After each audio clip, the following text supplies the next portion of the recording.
I'm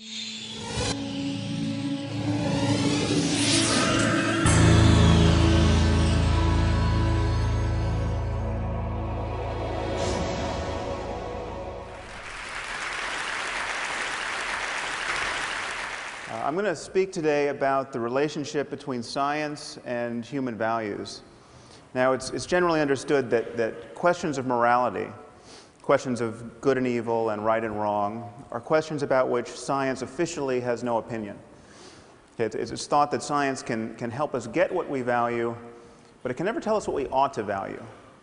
And consequently, most people, I think most people probably here, think that science will never answer the most important questions in human life. Questions like, what is worth living for? What is worth dying for? What constitutes a good life?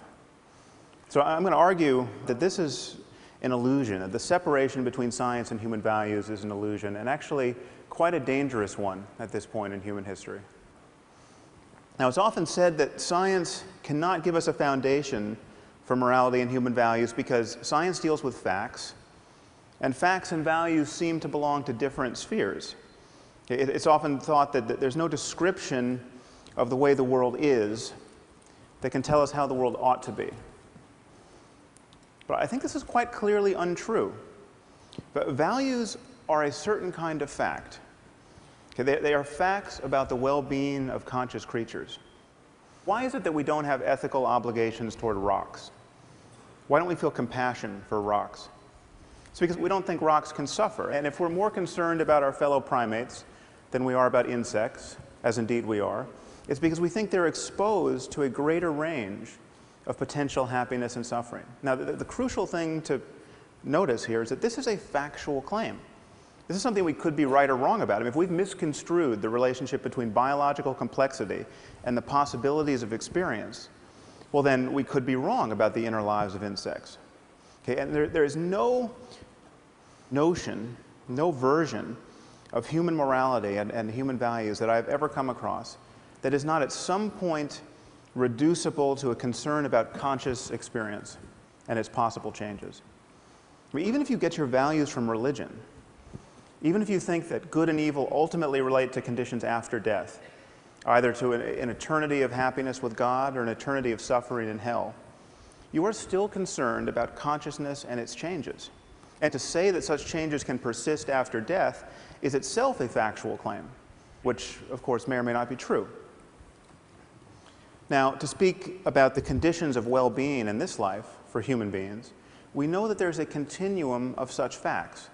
We know that it's possible to live in a failed state, where everything that can go wrong does go wrong, where mothers cannot feed their children, where strangers cannot find the basis for peaceful collaboration, where people are murdered indiscriminately.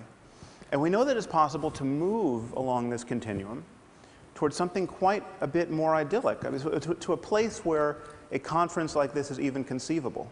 And we know that there are right and wrong answers to how to move in this space. Would adding cholera to the water be a good idea? Well, probably not. Would it be a good idea for everyone to believe in the evil eye so that when bad things happen to them, they immediately blame their neighbors? Probably not. There are truths to be known about how human communities flourish, whether or not we understand these truths. And morality relates to these truths. So in talking about values, we are talking about facts. Now, of course, our situation in the world can be understood at many levels. There's from the level of the genome on up to the level of economic systems and political arrangements. But if we're going to talk about human well-being, we are of necessity talking about the human brain, because we know that our experience of the world and of ourselves within it is realized in the brain. Whatever happens after death, even if the suicide bomber does get 72 virgins in the afterlife, in this life, his personality, his rather unfortunate personality, is the product of his brain. Okay, and so the contributions of culture, if culture changes us, as indeed it does, it changes us by changing our brains. And so therefore, whatever cultural variation there is in how human beings flourish can, at least in principle, be understood in the context of a maturing science of the mind, neuroscience, psychology, etc. So what I'm arguing is that values reduced to facts about the conscious experience of conscious beings, and we can therefore visualize a space of possible changes in the experience of these beings. And I think of this as a kind of moral landscape with peaks and valleys that correspond to differences in the well-being of conscious creatures, both personal and collective. And one thing to notice is that perhaps there are states of human well-being that we rarely access, that few people access, and these await our discovery. Perhaps some of these states can be appropriately called mystical or spiritual. Perhaps there are other states that we can't access because of how our minds are structured, but other minds possibly could access them. Now, let me be clear about what I'm not saying. I'm not saying that science is guaranteed to map this space, or that we will have scientific answers to every conceivable moral question. I don't think, for instance, that you will one day consult a supercomputer to learn whether you should have a second child, or whether we should bomb Iran's nuclear facilities, or whether you can deduct the full cost of TED as a business expense. But if questions affect human well-being, then they do have answers, whether or not we can find them. And just admitting this, just admitting that there are right and wrong answers to the question of how humans flourish, will change the way we talk about morality, and will change our expectations of human cooperation in the future. And for instance, there are 21 states in our country where corporal punishment in the classroom is legal, where it is legal for a teacher to beat a child with a wooden board hard, raising large bruises and blisters and even breaking the skin. And hundreds of thousands of children, incidentally, are subjected to this every year. The locations of these enlightened districts, I think, will fail to surprise you. We're not talking about Connecticut. And the rationale for this behavior is explicitly religious. The creator of the universe himself has told us not to spare the rod lest we spoil the child. This is in Proverbs 13 and 20 and I believe 23. But we can ask the obvious question, okay, is it a good idea, generally speaking, to subject children to pain and violence and public humiliation as a way of encouraging healthy emotional development and good behavior? Okay. Is there any doubt that this question has an answer and that it matters? Now, many of you might worry that the notion of well-being is truly undefined and seemingly perpetually open to be reconstrued. And so then how, therefore, can there be an objective notion of well-being? Well, consider by analogy the concept of physical health. I mean, the concept of physical health is undefined, as we just heard from Michael Spector. It has changed over the years.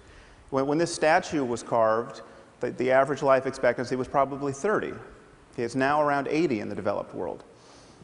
There may come a time when we meddle with our genomes in such a way that not being able to run a marathon at age 200 will be considered a profound disability. You know, people send you donations when you're in that condition. Notice that the fact that the concept of health is open, genuinely open for revision, does not make it vacuous. Okay, the distinction between a healthy person and a dead one is about as clear and consequential as any we make in science. Now, another thing to notice is there may be many peaks on the moral landscape. There may be equivalent ways to thrive. Okay, there may be equivalent ways to organize a human society so as to maximize human flourishing. Now, why wouldn't this undermine an objective morality? Well, think of how we talk about food. I would never be tempted to argue to you that there must be one right food to eat. There's clearly a range of materials that constitute healthy food. But there's nevertheless a clear distinction between food and poison.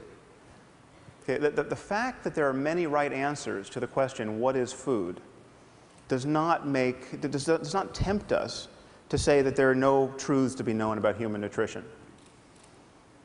Now, many people worry that a universal morality would require moral precepts that admit of no exceptions. So for instance, if it's really wrong to lie, it must always be wrong to lie.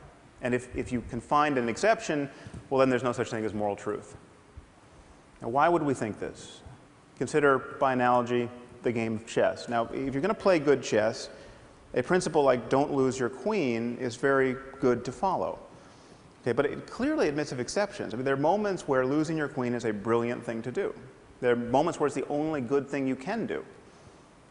And yet, chess is a domain of perfect objectivity. The fact that there are exceptions here does not change that at all.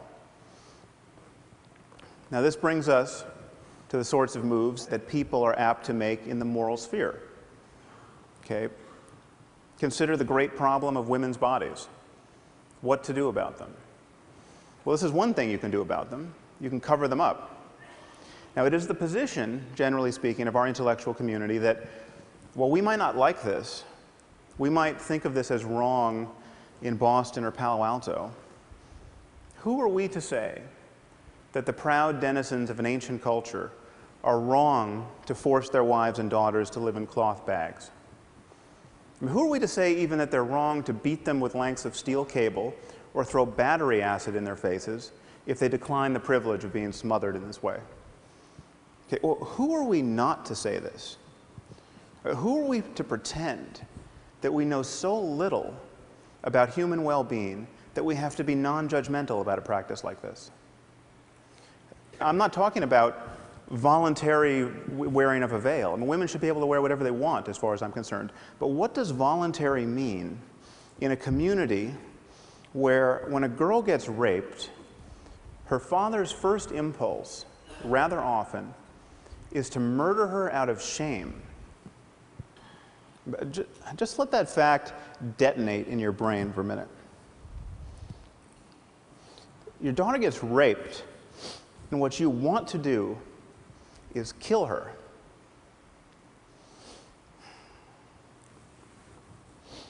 What are the chances that represents a peak of human flourishing? Now, to say this is not to say that we have got the perfect solution in our own society. I mean, for instance, this is what it's like to go to a newsstand almost anywhere in the civilized world. Now, granted, for many men, it may require a degree in philosophy to see something wrong with these images.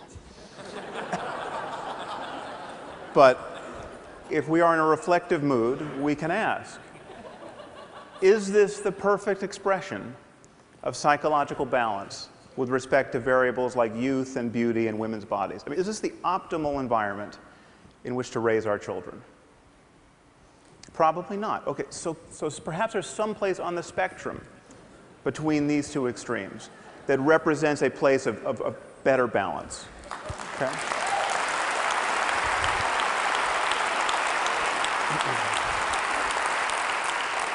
Or perhaps there are many such places. I mean, again, given other changes in human culture, there may be many peaks on the moral landscape. But the thing to notice is that there'll be many more ways not to be on a peak. Now, the irony, from my perspective, is that the only people who seem to generally agree with me and who think that there are right and wrong answers to moral questions are religious demagogues of one form or another. And of course, they think they have right answers to moral questions because they got these answers from a voice in a whirlwind. Okay, not because they made an intelligent analysis of the causes and condition of human and animal well-being. And in fact, the endurance of religion as a lens through which most people view moral questions has separated most moral talk from real questions of human and animal suffering. This is why we spend our time talking about things like gay marriage and not about genocide or nuclear proliferation or poverty or any other hugely consequential issue.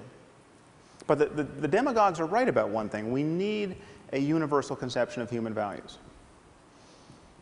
Now, what stands in the way of this? Well, one thing to notice is that we do something different when talking about morality, especially secular academic scientist types.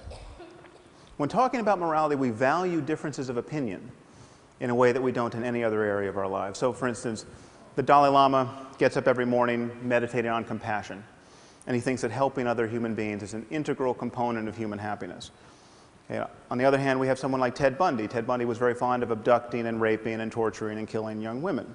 Okay, so we appear to have a genuine difference of opinion about how to profitably use one's time. Okay.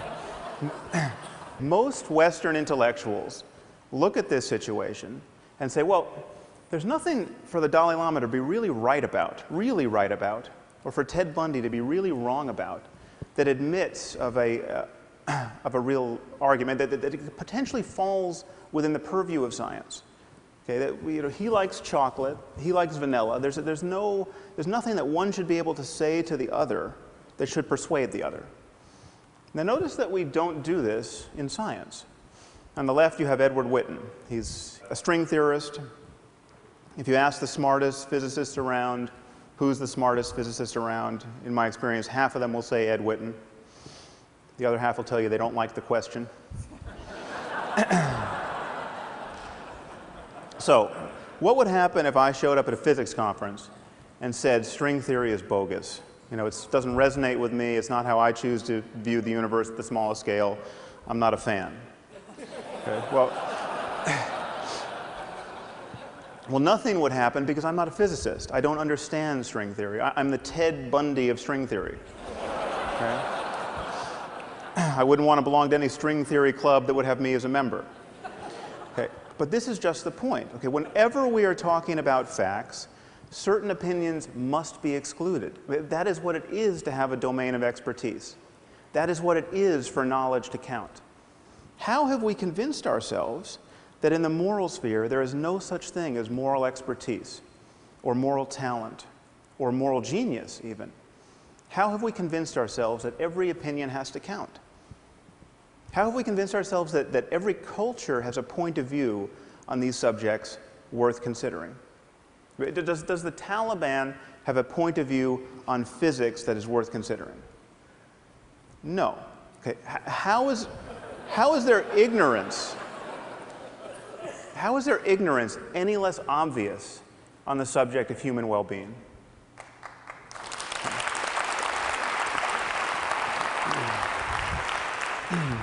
So this, I think, is what the world needs now. It needs people like ourselves to admit that there are right and wrong answers to questions of human flourishing. And morality relates to that domain of facts. It is possible for individuals, and even for whole cultures, to care about the wrong things. Which is to say, it's possible for them to have beliefs and desires that reliably lead to needless human suffering. Just admitting this will transform our discourse about morality. Okay, we live in a world in which the boundaries between nations mean less and less, and they will one day mean nothing.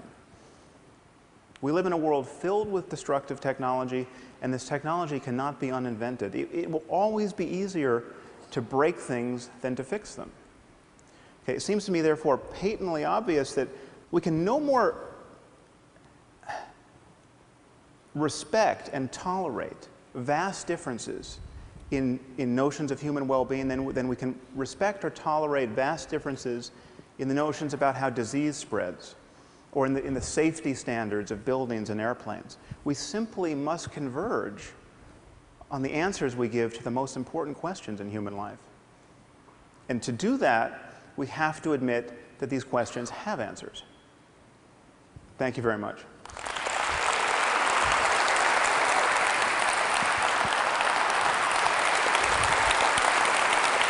Thank you.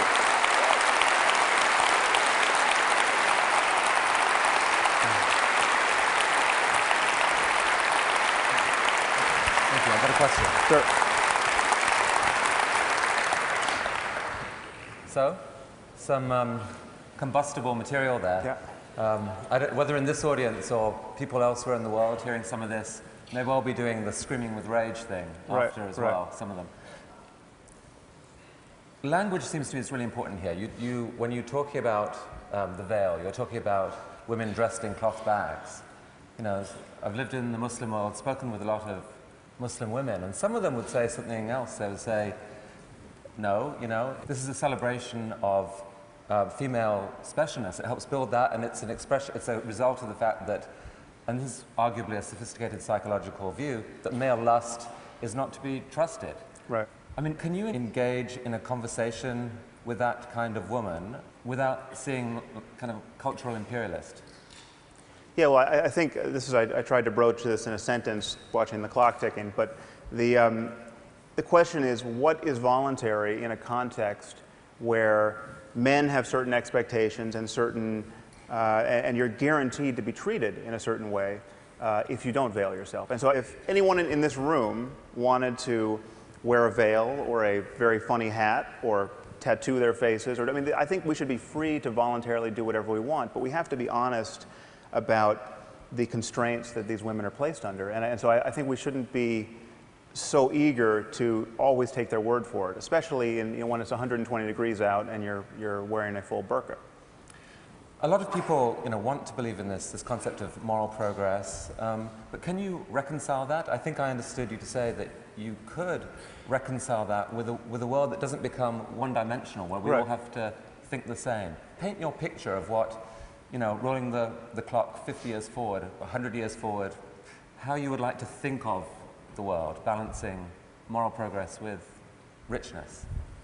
Well, I think once you admit that we are on path toward understanding our minds at the level of the brain in some important detail, then you have to admit that we are going to understand all of the positive and negative qualities of ourselves in much greater detail. So we're going to understand positive social emotion, like empathy and compassion, and we're going to understand the factors that encourage it, whether they're genetic, whether they're how people talk to one another, whether they're economic systems. And insofar as we begin to shine light on that, we're inevitably going to converge on that fact space. I mean, so everything is not going to be up for grabs. It's not going to be like, veiling my daughter from birth is just as good as teaching her to be confident and well-educated in the context of men who do desire women. So I mean, I don't think we need an NSF grant to know that compulsory veiling is a bad idea. But at a certain point, we're going to be able to scan the brains of everyone involved and actually interrogate them. I mean, do people love their daughters just as much in these systems? And I think they're clearly right answers to that. And if the results come out that actually they do, are you prepared to shift your instinctive current judgment on some of these issues? Well, yeah, modulo one obvious fact that you can love someone in the context of a truly delusional belief system, so that you can say, like, because I knew my gay son was going to go to hell if he found a boyfriend, I chopped his head off, and that was the most compassionate thing I can do. If you get all those parts aligned, yes, I think you could probably be feeling the emotion of love. But again, then we have to talk about well-being in a larger context. And it's all of us in this together. It's not one man feeling ecstasy and then blowing himself up on a bus. Sam, this is a conversation I would actually love to continue for hours. We don't have that, but maybe another time. Thank you for coming to TED. Really an honor. Thank you. Thank you.